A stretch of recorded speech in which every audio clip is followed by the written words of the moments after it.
Today we are going to study about the law of confession. आज हम परमेश्वर के वचन से बोलने के नियम के बारे में सीखने जा रहे हैं। So every time you can predict what can happen. आप हर बार एक अनुमान लगा लेते हैं कि आगे क्या होने वाला है, We do not know what connection पर हमें नहीं पता होता है कि किस तरह से जुड़ा हुआ है between what we say and what we get in this life. ये जो भी हम बोलते हैं और जो हम जीवन में प्राप्त करते हैं वो आपस में कैसे जुड़े हुए हैं।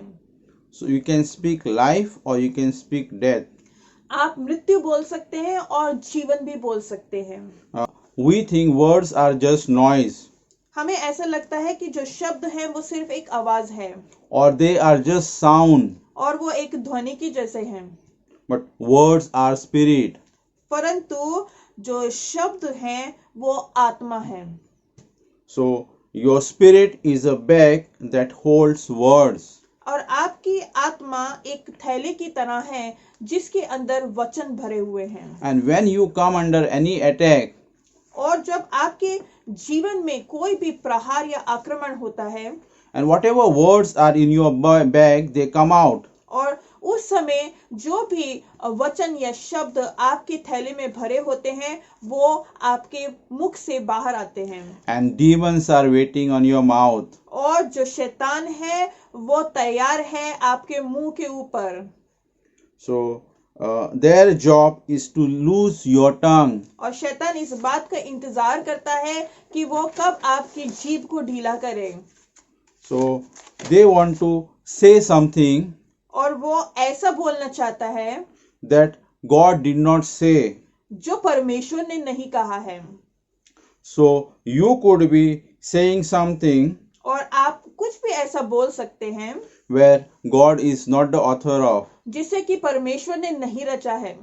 Yeah, so if your confession is in the line of the word of God, अगर आपका बोलना परमेश्वर के वचन के समान हो जाएगा, then all your needs will be met. आपकी सभी जरूरतें पूरी हो जाएंगी। Praise the Lord. परमेश्वर की महिमा। Thank you, Jesus. धन्यवाद यीशु।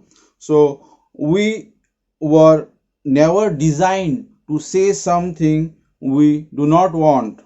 और परमेश्वर ने हमें कभी भी ऐसे नहीं रचा कि हम उन चीजों को कहें जो हमें नहीं चाहिए।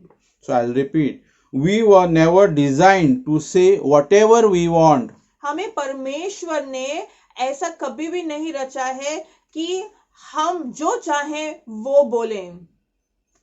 So if you look in the scripture, Matthew chapter 12 verse 33, अगर हम परमेश्वर के वचन मत्ती अध्याय 12 और वचन 33 में देखेंगे, so it says, either make the tree good or his fruit good, or else make the tree corrupt or his fruit corrupt, for tree is known by its fruit. यदि पेड़ को अच्छा कहो तो उसके फल को भी अच्छा कहो, या पेड़ को निकम्मा कहो तो उसके फल को भी निकम्मा कहो, क्योंकि पेड़ अपने फल ही से पहचाना जाता है। Amen. आमीन। So, and the further it says in verse 34, O generation of vipers, how can ye, being evil, speak good thing? For out of the abundance of the heart the mouth speaketh. वचन 34 कहता है, हे सांप के बच्चों, तुम बुरे होकर कैसी अच्छी बातें कह सकते हो, क्योंकि जो मन में भरा है वही मुंह पर आता है। Amen. आमीन। So here the word of God says, whatever is stored in the heart, it comes out of our mouth. और यहीं पे परमेश्वर का वचन हमें कहता है कि हमारे मन में जो कुछ भी भरा हुआ है वही हमारे मुंह से बाहर आता है। And the verse 35, a good man out of the good treasure of the heart bringeth forth good things, and the evil man out of the evil treasure bringeth forth evil things. और यहाँ पे 35 वचन बोलता है कि भला मनुष्य मन के भले भंडार से भली बातें निकालता है और बुरा मनुष्य बुरे भंडार से बुरी बातें निकालता है। So when good things are stored in the heart, the good things will come out of our mouth. तो जब अच्छी चीजें हमारे मन में भरी होंगी तो अच्छी ही चीजें हमारे मुंह से बाहर आएंगी। And when the evil things are stored in our heart, we will speak the evil things. तो जब हमारे अंदर बुरी बातें भरी होंगी तो हम हमारे मुंह से बुरी ही बातों को बाहर निकालेंगे। And in the verse 36 it says, But I say unto you that every idle word that man shall speak, they shall give account thereof in the day of judgment. पर वचन 36 कहता है, और मैं तुमसे कहता हूं कि जो जो निकम्मी बातें मनुष्य कहेंगे, न्याय के दिन वे हर एक उस बात का लेखा देंगे। Amen.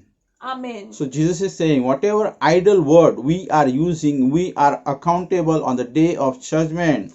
तो यहाँ पे यीशु मसीह कहते हैं कि हम जो भी निकम्मी बातें कहते हैं, न्याय के दिन हमें हर उस एक बात का लेखा देना होगा। And the verse 37 it says, For by thy words thou shalt be justified, and by thy words thou shalt be condemned. और वचन 37 यहाँ पे कहता है, क्योंकि तू अपनी बातों के कारण निर्दोष और अपनी बातों ही के कारण दोषी ठहराया जाएगा। So here the word of God says, at the day of judgment we will be judged whatever word we speak. तो यहाँ पे परमेश्वर का वचन कहता है कि न्याय के दिन हमने जो भी निकम्मी बातें कहे उन सब का लेखा देना होगा। But there is a lot of time and we have so many days and years in this life. परंतु बहुत सारा समय अभी बाकी है और इस संसार में हमारे लिए बहुत सारे साल और बहुत सारे दिन बाकी हैं। So we were created in the image of God. और परमेश्वर ने हमें अपने ही रूप में रचा है। So whatever God spoke, और इसलिए जो भी परमेश्वर ने कहा, it came to pass. और वो उसके साथ में घटित हुआ। When God says, जब परमेश्वर कुछ कहता है, when God speaks, और परमेश्वर बोलता है, He releases the things from Him. तो वो अपने मुख से उन चीजों को बाहर निकालता है। And it comes to pass. और वो उसके सामने घट जाती है। The same way we are created in the image of God. उसी तरह हम भी परमेश्वर के ही रूप में रचे गए हैं। And we are designed to function in the same way. और परमेश्वर ने हमें ऐसा ही बनाया है कि हम परमेश्वर की ही तरह कार्य करें। So we are designed like God. और इसलिए परमेश्वर ने हमें परमेश्वर के जैसा ही रचा है। And we were not designed to speak things और हमें परमेश्वर ने ऐसे ही चीजें बोलने के लिए नहीं रचा है, which did not expect to come to pass. और परमेश्वर ने हमें ऐसा नहीं बनाया है कि हम ऐसी बातें कहें जो हम नहीं चाहते कि वो हमारे सामने घड़ें। Through fall and curse, we were separated by enemy. हम गिरने की वजह से और श्राप की वजह से शैतान के कारण अलग कर दिए गए थे। So what we say इसलिए हम जो भी कहते हैं and what we have in this life, और वही हमारे जीवन में हमें मिलता है। so there is a connection. तो इसलिए ये आपस में जुड़े हुए हैं। So we are calling this as a law of confession. तो हम इसे बोलने का नियम कहते हैं। So there are many laws. और ऐसे बहुत सारे नियम हैं। We have a religious law. ये धार्मिक नियम है। We have a civil and criminal law. ये नागरिक नियम है और आपराधिक नियम है। So in a simple way, if you see a definition of law, तो हम एक साधारण शब्दों में अगर नियम की परिभाषा को देखेंगे, law is a principle of predictable circumstances of act. जो नियम है वो अधिनियम की अनुमानित परिस्थितियों का सिद्धांत है। Now, law is something which works the same way every time. तो नियम ऐसा होता है कि जो हर बार एक ही जैसा कार्य करता है। It's something that is predictable. तो वो ऐसा होता है कि हमें पहले से पता होता है कि ऐसा ही होने वाला है। So we have a law of gravity. और हमारे पास गुरुत्वाकर्षण का भी नियम है। So God has created a law when the earth, the nature was formed. तो जब ये इस सृष्टि की रचना करी गई तभी परमेश्वर ने गुरुत्वाकर्षण के नियम को भी रचा था। And it works the same every time. और ये जो गुरुत्वाकर्षण का नियम है वो हर समय एक ही जैसा कार्य करता है। And Jesus was teaching his disciples to bring understanding. तो यीशु मसीह अपने शिष्यों को सिखा रहे थे ताकि वो बातों को समझें। And in a church today, we need an understanding of the Word of God. और हमें कलीसिया में आज परमेश्वर के वचन की समझ की जरूरत है। So once you have the understanding of the Word of God, जब आप परमेश्वर के वचन को समझ जाएंगे, you can do the things easily, आप अपनी चीजों को आसानी से कर पाएंगे and it becomes very simple. और वो आपके लिए सरल हो जाएंगी। Praise the Lord. परमेश्वर की महिमा। Thank you, Jesus. धन्यवाद यीशु। Let's study from the scripture, Luke chapter 5, verse 4 to 7. तो हम यहाँ पे परमेश्वर के वचन में देखेंगे लूका अध्याय 5 वचन 4 से लेकर 7 तक। Now when he had left speaking, he said unto Simon, Launch out into the deep, and let down your net for the draught. जब वे बातें कर चुका तो शमौन से कहा, गहरे में ले चल और मछलियां पकड़ने के लिए अपने जाल डालो। And Simon answering said unto him, Master, we have toiled all the night and have taken nothing. Nevertheless, at thy word I will let down the net. शमौन ने उसको उत्तर दिया, हे स्वामी, हमने सारी रात मेहनत की और कुछ ना पकड़ा, तो भी तेरे कहने से जाल डालूंगा। And verse 6, And when they had this done, they enclosed a great multitude of fishes, and their net brake. जब उन्होंने ऐसा किया तो बहुत मछलियां घेर लाए और उनके जाल फटने लगे। And the verse 7, And they beckoned unto their partners which were in the other ship, that they should come and help them, and they came and filled both the ships, so that they began to sink. और वचन 7 कहता है, इस पर उन्होंने अपने साथियों को जो दूसरी नाव पर थे संकेत दिया कि आकर हमारी सहायता करो, और उन्होंने आकर दोनों नावें यहाँ तक भर ली कि वे डूबने लगी। Amen. आमीन। Glory to God. परमेश्वर की महिमा। So here Simon had gone fishing, and he had toiled the whole night, and he could not find anything. और यहाँ पे हम देखते हैं कि जो शमौन था वो मछलियां पकड़ने गया था और उसने पूरी रात मेहनत की पर कुछ ना पकड़ सका। Now here it says, at thy word. So Simon is saying to Jesus, at your word I am putting the net again. तो यहाँ पे हम देखते हैं, तो भी तेरे कहने से मैं जाल डालूंगा। शिमौन कहता है कि यीशु आपके कहने पर मैं ये जाल डालूंगा। Simon must be having a various reason, because he was a professional fisherman. तो शमौन के पास तो बहुत सारे कारण थे, क्योंकि वो एक अच्छा मछुआरा था। He could have said to Jesus, or he must have said to Jesus, look, I am a professional fisherman, I know better about fishing. तो वो शमौन यीशु से ऐसा कह सकता था कि देखो, मैं तो एक बहुत अच्छा मछुआरा हूँ और मैं आपसे बेहतर मछलियों के बारे में जानता हूँ। We don't fish during the daytime, हम दिन के समय में मछलियां नहीं पकड़ते हैं, because fish will see the net and they will run away. क्योंकि मछली को जो जाल है वो दिख जाएगा और वो भाग जाएगी।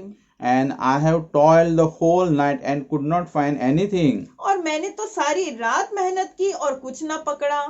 And he knew his business very well. और शमौन को उसका जो व्यवसाय था वो बहुत अच्छी तरह से पता था। So when Simon is putting a net at the Jesus command or Jesus word, तो जब शमौन यीशु के कहने पर जाल डालता है, what we see the result? तो हमें इसका क्या उत्तर मिलता है? A boat sinking and the net breakthrough.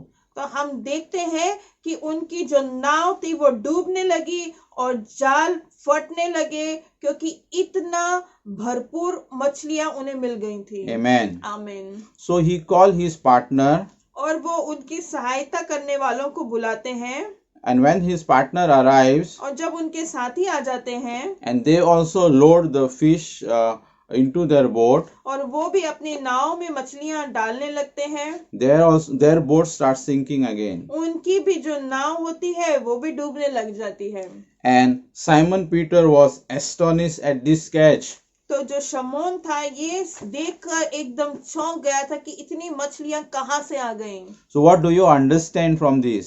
तो आप इससे क्या समझते हैं? So when we do what the word of God says, तो जब हम वो करेंगे जब परमेश्वर का वचन कहता है, it will come to pass in our life, और वो हमारे जीवन में घड़ हो जाएगा, because the word of God is already settled in heaven. क्योंकि परमेश्वर का वचन स्वर्ग में पहले से ही स्थापित है। An angel hearkens unto the voice of the Lord. क्यों? जो परमेश्वर के देवदूत हैं वो परमेश्वर के वचन को सुनकर काम पे लग जाते हैं। And as the children of God, और परमेश्वर के बच्चे होने के कारण the Psalm 91 it says we have 10,000 plus 10,000 angels at our left and right hand. तो परमेश्वर का वचन भजन संहिता 91 हमें कहता है कि हमारे पास 10,000 बार 10,000 देवदूत हमारे दाएं और बाएं और परमेश्वर ने हमें दिए हैं। So angels will hearken unto the voice of the Lord. और वो जो देवदूत है वो परमेश्वर के वचन को सुनेंगे और काम पे लग जाएंगे। And you will find your work will be done very supernaturally and easily. और आप देखेंगे कि जो आपका कार्य है वो अद्भुत रूप से हुआ है और बहुत सरल रूप से हुआ है। Glory to God. परमेश्वर की महिमा। Now here the Peter was astonished, यहाँ पे हम देखते कि शमौन जो चौंक गया था, but Jesus was not astonished, परंतु यीशु नहीं चौंके, because Jesus is the creator, क्योंकि यीशु वो रचने वाले हैं।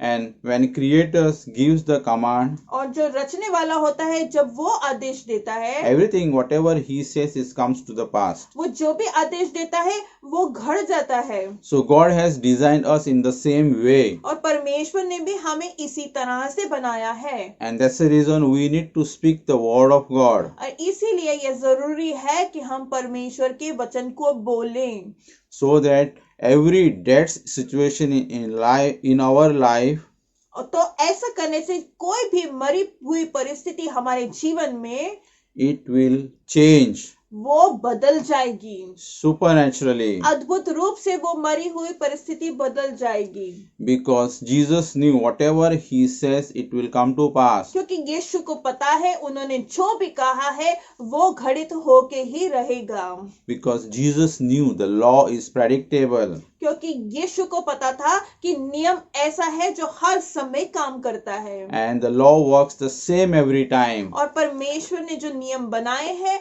वो हमेशा एक ही जैसा कार्य करते हैं। So if you use the biblical principle, अगर आप परमेश्वर के पवित्र शास्त्र में दिए हुए नियमों का इस्तेमाल करेंगे, it will do the same for you. वो आपके लिए भी ऐसा ही कार्य करेंगे। What it did for Simon Peter and Jesus, जो परमेश्वर के वचन ने और नियम ने शमौन के लिए क्या और यीशु के लिए क्या, वही वो आपके लिए भी करेगा।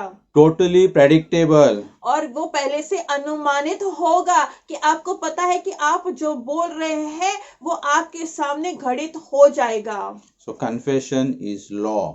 तो जो बोलना है वो एक नियम है।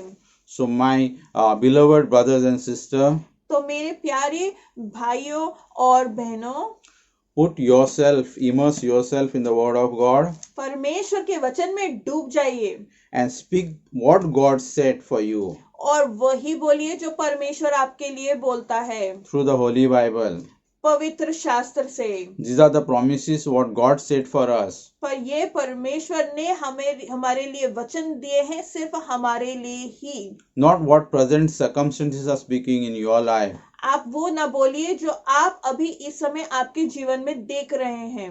Your friend or your neighbor or anybody XYZ may be saying something about you. आपके दोस्त हो सकते हैं, आपके रिश्तेदार हो सकते हैं, आपके पड़ोसी हो सकते हैं, वो आपके बारे में बहुत सारी बातें ऐसा हो सकता है कि कर रहे हों, But you need to speak only the word of God. पर आपको सिर्फ और सिर्फ परमेश्वर का वचन ही बोलना है।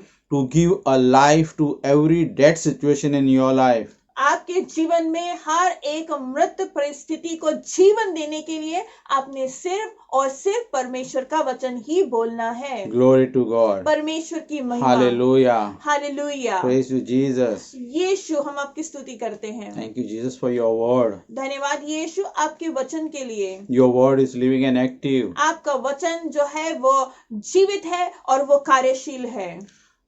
This truth, the law of confession, has changed our life. परमेश्वर का जो वचन है, जो बोलने का नियम है, वो सत्य है और इसने हमारे जीवन को बदल दिया है। 5 years ago, our life was different. 5 साल पहले हमारा जीवन एकदम अलग था। Now we are living a supernatural life through the word of God. परंतु आज हम परमेश्वर के वचन से एक अद्भुत जीवन का अनुभव कर रहे हैं। So I request all my brothers and sisters in Christ, इसलिए मैं यीशु मसीह में मैं मेरे सारे भाई और बहनों से निवेदन करता हूँ, put this word of God is the final authority in your life. आपके जीवन में परमेश्वर के वचन को सबसे पहला अधिकार दीजिए। Amen. आमीन। Thank you, Jesus. धन्यवाद यीशु। And I believe you have been blessed by this teaching. और मैं ये विश्वास करता हूँ कि आज के परमेश्वर के वचन से आप आशीर्वादित हुए हैं। Please subscribe our YouTube channel. हमारे YouTube चैनल को कृपया सब्सक्राइब करिए। Share it with your friends. अपने दोस्तों के साथ उसे जरूर बांटिए। Share the good news of Lord Jesus Christ in the life of others. दूसरों के जीवन में प्रभु यीशु मसीह के सुसमाचार को बांटिए। Give the life to every dead situation अपने जीवन की हर एक मृत परिस्थिति को जीवन दीजिए and give the light of Jesus in the every life. और हर एक जीवन में प्रभु यीशु मसीह का प्रकाश डालिए। Let their life be changed by the light of Jesus. और ऐसा हो जाए कि उनका जीवन प्रभु यीशु मसीह के उजाले से एकदम बदल जाए। Because Jesus is the way, the truth and the life. क्योंकि यीशु ही मार्ग है और जीवन है और सत्य है। Shalom. Shalom. So until we meet again, और इसलिए हम जब तक दोबारा मिलेंगे, so stay tuned with us. हमारे साथ जुड़े रहिए। You can email or you can call us for prayer. आप हमें ईमेल भेज सकते हैं या आप हमें प्रार्थना के लिए कॉल भी कर सकते हैं। So remember, याद रखिए, Jesus is Lord. यीशु ही प्रभु है। Shalom. शालोम।